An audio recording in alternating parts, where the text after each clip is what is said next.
இந்த கூட்டணி கணக்கு இதெல்லாம் தவிர்த்துட்டு ராகுலுக்கும் விஜய்க்கும் அந்த ஃபேஸ் வேல்யூ அப்படிங்கிற விஷயம் வந்து இருக்கு. இல்லைங்க, ராகுலை பொறுத்தளவுக்கு ரொம்ப ஆக்டிவான ஒரு அரசியல்வாதியாக இருக்கார். நீங்கள் அண்மை காலமாக அவருடைய பிரச்சார ஸ்டைல்லாம் பார்த்தீங்கன்னா ரொம்ப அல்டிமேட்டாக இருக்குது.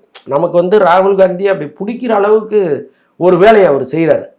இன்னொன்று வந்து அவர் பேச்சுலர் வேறு, அவருக்கு வயது என்ன ஆயிருக்கலாமே தவிர ஒரு பேச்சுலராக அவர் இருக்கார். விஜயோட பார்க்கும் பொழுது விஜயும் அவரும் ஒரு அண்ணன் தம்பி மாதிரி தோணும்.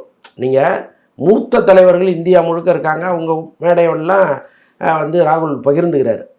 ஆனால் விஜயோட இந்த மேடையை பகிர்ந்துக்கும் போது நீங்கள் யோசிச்சு பார்த்தீங்கன்னா அவர் ரெட்டை குழல் துப்பாக்கி மாதிரி இருக்கும். ரெண்டு பேரும் வந்து நின்னாங்கன்னா ஸோ அந்த அளவுக்கு வந்து ஒரு கரிஸ்மா ரெண்டு பேரும், அதை தான் சொல்ல வரேன். அந்த கரிஸ்மா வந்து ரெண்டு பேருக்குமே இருக்குது. அவங்க அப்படி வந்து ஒரு மேடையை பகிர்ந்துக்கிட்டாங்கன்னா அது சூப்பராக இருக்குங்கிறது தான் ஒரு பொதுவான கருத்து.